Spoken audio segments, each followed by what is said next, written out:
Use o link na descrição para comprar seus livros na Amazon. Tu entrou em 85, aí tu fica 1 ano nessa escola de preparação. E aí tu vai pra rua. Pro estágio operacional. Estágio. Você trabalha você e um policial já formado, um cara mais antigo que já tem uma experiência boa. E aí tu fica quanto tempo nesse estágio? Até a vida toda, nunca acaba, né? Você sim, ou você tá ensinando ou você tá aprendendo, mas você já é um policial formado. Nessa primeira, sei lá, nos primeiros meses, quais foram os principais pontos que esses caras te passaram que tu sacou que acontece na rua? É visão, né, cara? Você tem que ter uma visão muito aguçada, um ouvido bom, porque você... Eu não vou conseguir te explicar se eu não dar um exemplo. Então eu vou dar um exemplo. Nós estamos passando com a viatura assim numa rua. Quando você passa num cruzamento, você pega a sua visão, você olha lá no fundo e puxa.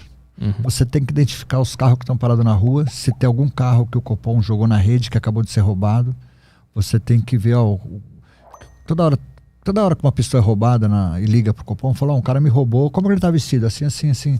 E ele fala no rádio. Você tem que saber, né? Você tem na sua cabeça, aqui na Vila Prudente, um indivíduo branco, de olho azul, com a camisa vermelha, tá armado, fez um roubo.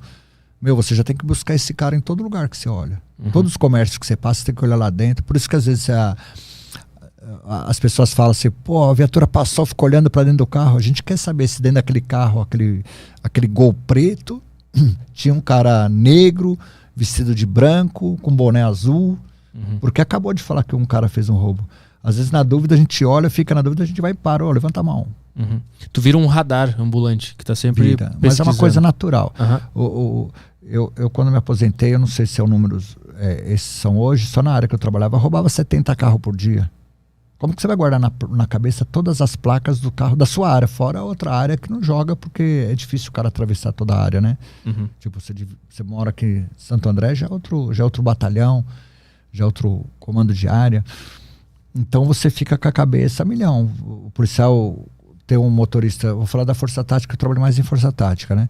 O motorista tá aqui, tem um cara atrás dele que chama o terceiro homem. Esse cara, ele olha todos os carros, placa e recheio, a gente fala, placa e recheio, tem a prancheta lá, placa e recheio, tem que olhar. Recheio? O recheio é o que tá dentro, né? Então, placa e recheio, você viu o recheio daquele carro lá? O sargento às vezes pergunta pro banco de trás, você viu o recheio? Não, 2 caras, uma mina, tal, 2 senhores, 2 senhoras. E com isso o filme atrapalha muito a gente. No entanto que ladrão só rouba carro com insufilme, né? A pessoa fala, eu me sinto mais seguro, mas o ladrão não rouba um carro sem insufilme. É um tiro no pé esse negócio. É um tiro no pé, mas a gente discute isso, que eu acho que o cara tem que se sentir seguro. Claro. Né? Então, deixa ele filmar o carro dele. A probabilidade de ser roubado é muito, muito grande. Porque não tem como a gente verificar o carro. Porque o que acusa o infrator é quando passa por uma viatura, só o jeito dele olhar pra gente, tem alguma coisa errada. A gente já identifica na hora. É muito difícil o cara passar batido. Por isso que a gente prende tanta gente, cara. Porque, né, nesse olhar.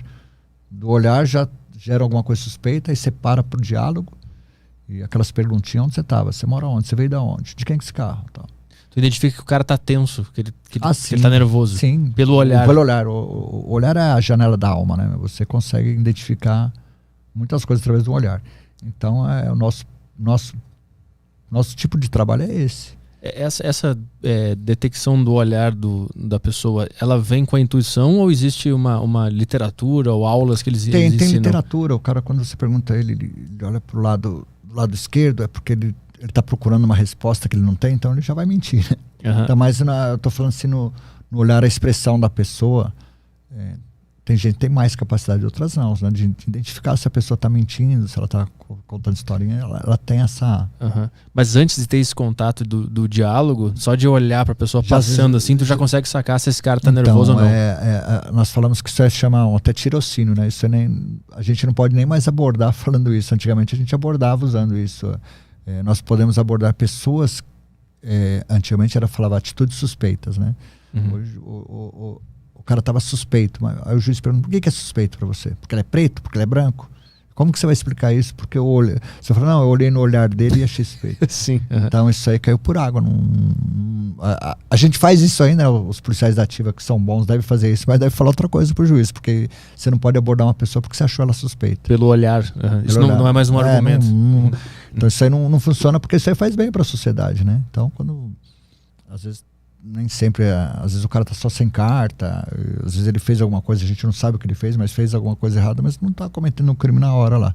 Mas a maioria dos casos que a gente pega é dessa maneira, o cara fez alguma coisa errada, porque quando o cidadão, mesmo que ele é de bem certinho, ele passa por uma viatura policial, ele vai te olhar, ele não vai disfarçar, virar a cara. Ele vai te olhar e aquele olhar ele gosta da polícia, ele odeia você, ou então nesse olhar ele vai falar que ele está fazendo alguma coisa errada e ele vai demonstrar nesse olhar. Então, você não tem como a gente explicar o que é isso. Às vezes eu estava comandando uma equipe, eu também fico olhando para os carros recheios, eu olho a calçada aqui que eu estou passando e olho para os carros que vêm e tal. Aí eu falo para o meu banco, que geralmente é um recruta que ainda tem 5 anos de polícia, né? Para nós é um recruta, já é um cara experiente, mas a gente não fala que a gente trata ele como recruta, né? Aí eu falo, você viu o recheio daquele cara? Daquele carro ali? Aí o cara fala, e o que você achou? Aí eu falo, você volta lá, vamos ver, tem alguma coisa errada lá. E sempre tem. Se eu falo para voltar, né? A experiência que a gente tem, se eu falo para voltar, os caras, como que você sabia? Eu falo, pô, tava escrito na cara do cara, pô. Isso vira natural depois de um tempo. Não, uma coisa, vira intuitivo. Isso que eu tô falando pra você, não tem como a gente explicar isso, que nem na lei isso aí vale. Se você falar pra um juiz que você viu, o cara te olhou diferente. Como que você vai explicar isso? Porque você não tá na lei. Então, o cara demonstra, a gente tem que falar em outras palavras, o cara, ao presenciar a viatura policial, ele demonstrou um certo nervosismo, tentou se desvencilhar da abordagem, então você tem que inventar, mas na verdade isso aí a gente trata como um tirocínio, a gente sabe que tem alguma coisa errada, a gente para às vezes para ver o que é. Às vezes o cara gosta, da polícia não gosta, sei lá. Ou então ele fez alguma coisa errada, às vezes ele tá sem carta, ele vê a polícia, ele já treme, ele começa a suar. Você só para, às vezes para assim no farol, você olha do lado do cara, o cara tá assim, ó. Não precisa nem ser muito sério. Começa a suar, tá frio, o cara começa a suar assim. Quando eu esquecia a CNH em casa, eu ficava assim. Aí você faz assim na cena, uau!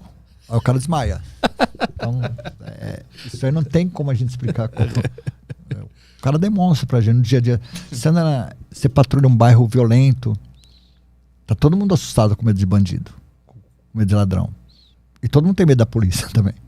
Então, fica difícil trabalhar. Mas que eu falei pra você, é um mal necessário. A gente precisa estar lá. Porque se não tiver, vira Bangu. Outros avisos, para você quiser interagir aqui na live hoje. Tem o link que está fixado no chat para você mandar as mensagens na plataforma do flowpodcast.com.br. Você pode mandar as mensagens através das Sparks, que são as moedas lá da plataforma. Você também pode mandar mensagem pela sacocheio.tv, o link também está na descrição. Os assinantes da Saco Cheio TV têm acesso ao grupo do Telegram. Então lá no Telegram você pode mandar mensagens para a gente. Aqui a gente vai ler sempre o Telegram primeiro.